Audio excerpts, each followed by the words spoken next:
What's up, guys? So before we jump into the video, I just want to let you guys know I will be giving this PC away to one of you lucky subscribers. So if you want a chance to win this PC in the giveaway, stay tuned until the end of the video. I'll go through the entire process to get yourself entered. And if you're not the lucky subscriber that wins this PC, I will have a link to the entire PC part picker list down in the description below, so you can pick up all the components and build this PC yourself. And yeah, it's a thank you from me to everybody who has subscribed to the channel, viewed these videos over the past couple of years. But yeah, let's jump into the video. What's up, guys? So as you can see, we're building a PC in today's video, and we're going for the best PC that you can build under $750 in 2023. So let's first start off with the specs that we have for this particular build. So starting things off, we have the Ryzen 5 5500. So the Ryzen 5 5500 is a couple generations old at this point. It's still on a Zen 3 architecture. It's got 6 cores, 12 threads, with a boost clock up to 4.2 gigahertz and a base clock of 3.6. 6 cores and 12 threads should be plenty for the majority of games, and that boost and base clock should also be fine. We are running a little bit older architecture, but overall, this is still a very good CPU for gaming, and at just $90, it's extremely hard to beat. So that's where we got with our CPU. We went AMD, and for our motherboard to match up with that Ryzen 5 5500, we have this Gigabyte B550M motherboard. So it is a micro ATX motherboard. It's not going to be a full-size board, so we're going to lose some PCIe slots. Again, being that our 5500 is only PCIe Gen 3 and DDR4, it's not too big of a deal that we're giving up some slots or giving up some performance with a B-series motherboard. But overall, this has everything that you need for gaming. It has Wi-Fi built in, a lot of good port selection as well, which we'll take a look at once we get it unboxed. But overall, pairing the 5500 with this motherboard should do us plenty good when it comes to gaming performance.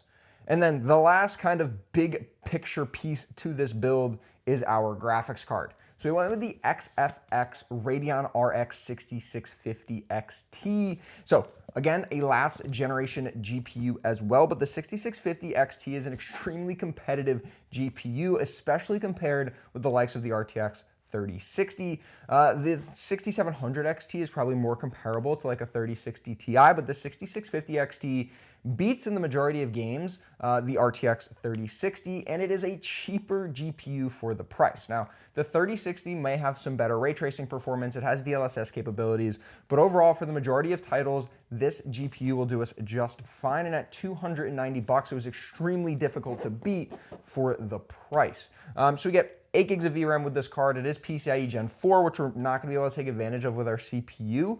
But again, it is a very competitive card for the price at just $290.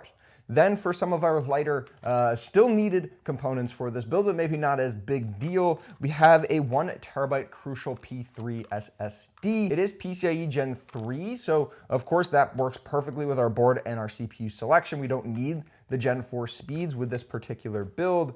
And then when it comes to the RAM, we went with a T-Force Team Group 16 gigabyte kit of 3200 megahertz memory at just $40 for the RAM and just $45 for the SSD. Prices are coming down quite drastically on last gen hardware, especially when it comes to Gen 3 drives and DDR4. DDR5 has also seen a reduction in price, but that has definitely catapulted the price of these two particular components down quite a bit. Then for our power supply, we have a 600 watt 80 plus gold power supply from Thermaltake. Being that it is 80 plus gold and 600 watts, it's perfect for this set of hardware, even if you wanted to maybe upgrade a little bit down the line, especially when it comes to a CPU upgrade. But it is non-modular, so all the cables are already connected, which maybe limits some cleanliness or cable management in the back of the build, but overall it should be fine for our particular needs. And finally, the last component of this build is this Eclipse P300 case from Fantex. It is a nice mid-size case, plenty of airflow. So overall, this is our entire build. And we kept it at right around that $750 mark, actually less than $750. And just to break down the price points for everybody, so the motherboard was on sale on Newegg from $110 down to $90, and the case came in right around that $90 mark as well on Newegg. So total out of Newegg was $180. And then if we switch over to the other components, which were all purchased on Amazon, you're looking at $290 for the XFX GPU, currently on sale for $260. So this whole build could be had for $30 cheaper than what I built it for. The CPU at $90, the SSD came in at just $45, the RAM at $35, and the power supply at $65, bringing our total with tax from Amazon to just $542. So all in for this entire build, you had $190 from Newegg, $540 from Amazon. So you're looking at $730 all in for this particular build. And compared to a lot of pre-builts out on the market with similar hardware, let's say either a 6600 XT or maybe even an RTX 3060, maybe a slightly newer, maybe higher end CPU, probably something closer to a 5600X or maybe a 12400.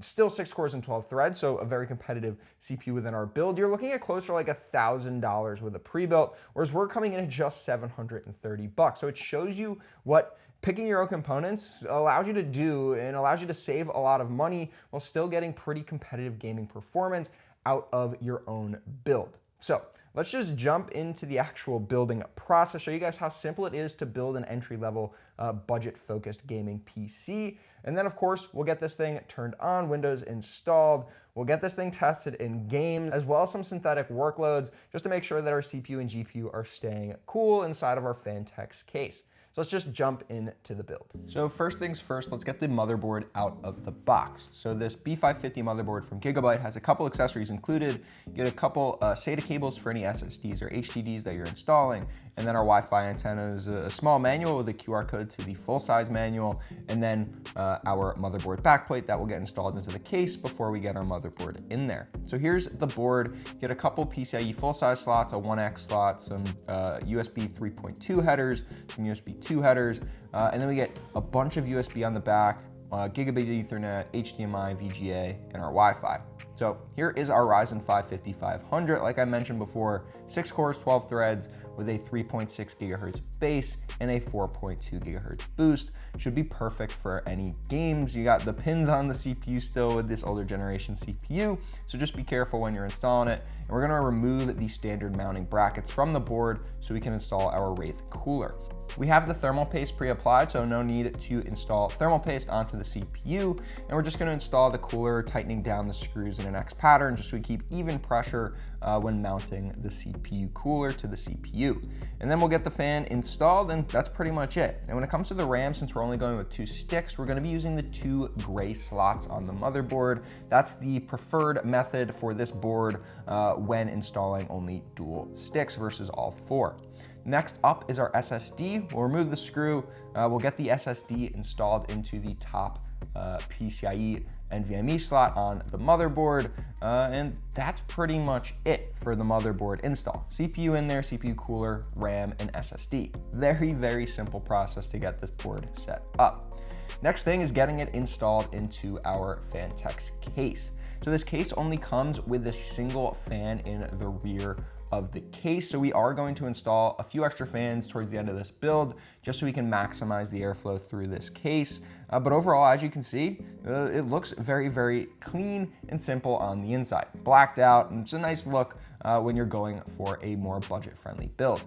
Next thing up, we're just gonna connect all of our front panel connectors. So you have the front panel for the power reset switch, things like that, our USB 3.2 port for our 2 USB ports on the top of the case, and then our audio for our mic and headphone jack as well.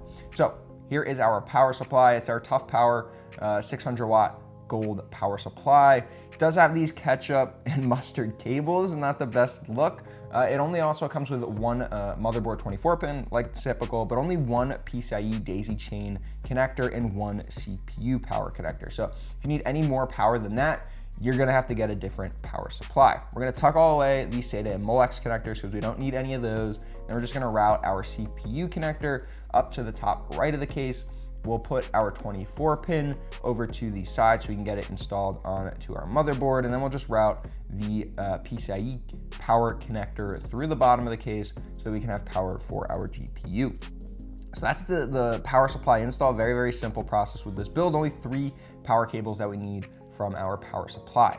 And this is the piece de resistance, the XFX Radeon 6650 XT. A couple appeals for you. This card looks really, really nice, and it's very, very competitive with the latest gen, especially with the recent release of the 7600 from AMD. It's a very competitive card, maybe losing out like 5% to that newer generation card, and it can be had for like anywhere from $10 to $30 cheaper at this point. So we'll get that installed, we'll get the power cable connected, and that's it. This build is pretty much done. We'll get a couple extra fans in here, but yeah, this build looks great. Overall, nice blacked out look, minus the ketchup and mustard cables, but you can always swap it out for a different power supply. Overall, this thing looks the part, and now it's just time to get it tested. So as you guys can see, we got the rest of our fans into our PC. So we got 2 at the front, 1 at the top. Those are Arctic fans. We got them on Amazon for 15 bucks. So add an additional $15 to the total, and we're pretty much right at that $750 budget. So now it's time to test this PC. We're gonna start things off with a Cinebench and Furmark run just to make sure temps are in line. Then we're gonna jump into some games with Call of Duty, F1 2022, and Cyberpunk just to get a general idea of how this thing stacks up. It's time for the first startup of this PC. So everything's looking good so far. Fans are spinning outside of our rear one, but I think I just forgot to connect the fan header to the daisy chain with all the other fans that I installed. So I'll do that in a bit, and there we go, booted into the BIOS. So yeah, here we go. We're just gonna enable XMP. That's kind of the only thing I'm gonna do in here, but you do have the ability to set up all of your fan control, which we'll take a look at in a second. Temps look good on startup for our CPU. But yeah, you have all the fan control for CPU and then system fans, and then we also have overclocking settings on this motherboard as well. Not going to touch any of that. Only thing we're going to do is enable XMP so we get our full 3200 megahertz on our memory.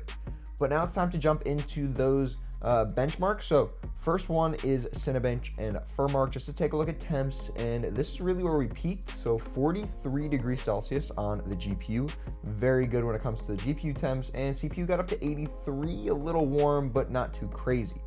First game we're going to look at is Call of Duty Modern Warfare 2, and we're just running the benchmark, and we test this thing out at a bunch of different resolutions and presets. So 1920 by 1080 and balance presets, as well as 2560 by 1440 in balance. Only difference between the two tests is FSR 2.1 versus no upscaling at all. And there you can see FPS pretty good, 90 average at 1080p, and then 67 at 1440. And then we're going to jump into F1 2022, a little bit more of a demanding game, and one that you really, really do care about the looks of this thing. So we're trying to run this thing at 2560 by 1440. We can definitely do that. So 2560, 1440 medium settings, 112 average FPS. Even if we turn them up to high, we're looking at 80 FPS. That's pretty good for this type of game. And at 1080p, you're going all the way up to 160 FPS. So you can definitely run a 144 hertz monitor with this PC. And the last game we're going to take a look at, definitely the most demanding title, Cyberpunk 2077. And this thing looked really, really good, even though we were not really peaking crazy high with the FPS numbers. So we're going to take a look, 1440p and 1080 again, all high settings, and even tried ray tracing medium. I definitely don't recommend that at 20 FPS. But sitting anywhere from like 40 to 60 FPS with FSR 2.1 enabled. So you're definitely going to want to run FSR with the upscaling to enable a pretty playable FPS of 40 to 60 FPS. This PC was super fun and easy to build. It was a great beginner guide into PC gaming and getting your hands on some really good gaming PC components for a very doable budget. So for $750, we got ourselves a very capable gaming PC with the 6650 XT and that Ryzen 5 5500.